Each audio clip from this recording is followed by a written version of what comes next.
Now गाइजहरु हामी चाहिँ हामी छौं अहिले हाम्रो यो कपिलवस्तु जिल्लामा रहेको बाणगंगा नगरपालिका स्थित लभ पार्कमा छौं मदोलिया आसपास हैन। हाम्रोमा लभ पार्न नसकेका प्रिय बन्धु मित्र हाम्रो केशवजी हुनुहुन्छ। अब यहाँ हेर्नुस् ढुक्क हुनुस् लभ हुन्छ लभ पर्छ ढुक्क हुनुस्। मेरो चाहिँ पर्नेवाला छ है ल हजुरको पर्छ कि पर्दैन मलाई थाहा भएन तर यहाँ आएपछि सबको लभ चाहिँ पर्नेवाला छ। सहरको सेकेन्ड लभ नपरोस् बस। यहाँनिर चाहिँ हामीले देख्न सक्छौं नेपालको बृहत झण्डा चुच्चे नक्सा सहितको झण्डा छ यहाँनिर है।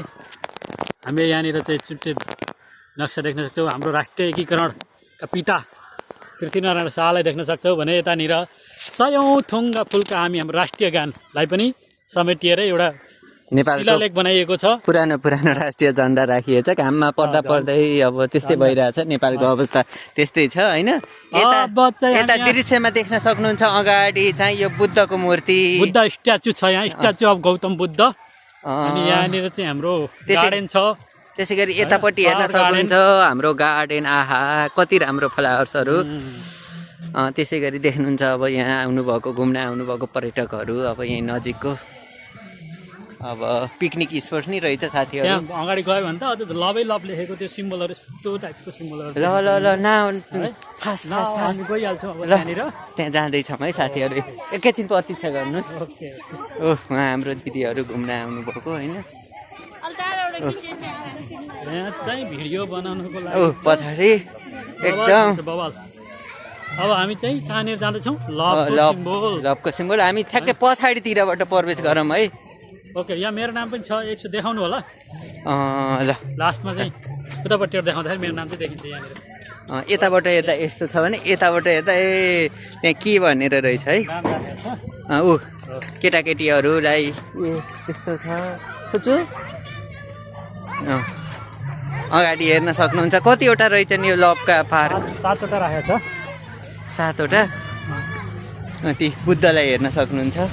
मलाई चाहिँ यो पार्क छ भन्ने चाहिँ एक्कासी आज बल्ल यहीँनिर आएपछि एकजना साथ हाम्रो केशवजीले भन्नुभयो र आइयो होइन। तर एकदमै छुटाउनै नहुने पार्क रहेछ। ल केही भन्नुहोस् केशवजी। म त केही भन्दैन अब होइन। यहाँनिर आएपछि लभ चाहिँ पर्छ भन्छन् है। यो खास यिनी के गर्ने हो? यो चाहिँ तपाईँको हाइट अनुसारको तपाईँले भीम खिच्ने भन्छ नि सेटअप पुसअप चिनअप के गर्ने हो यो चाहिँ गर्नु मिल्छ यहाँनिर। Good boy. कति राम्रो हो यो गुलाबको फुल यहाँनिर। यहाँ पिकनिक स्पटहरू पनि छ मजाले इन्जोय गर्न सकिन्छ यहाँनिर आएर। हाम्रो शेषनागहरू चाहिँ मजाले यहाँ स्ट्याचुहरू बनाइएको छ शेषनागको। यहाँनिर फुलहरू कस्तो राम्रो फुलहरू छ है। फुल सयपत्री गोदावरी चुप्पा फुललाई।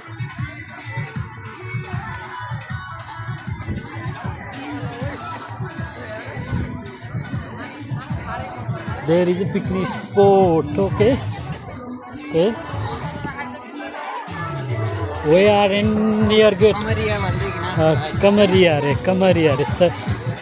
अब कपिराइट माग्ने होला यो गीतले फेरि हामीलाई भिडियो राख्यो भने नदेखाइदिनु।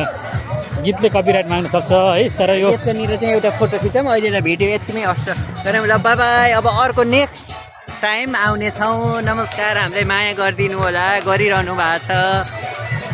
लाइक कमेन्ट सब्सक्राइब सबै गरिदिनुहोस्। ओके सबै।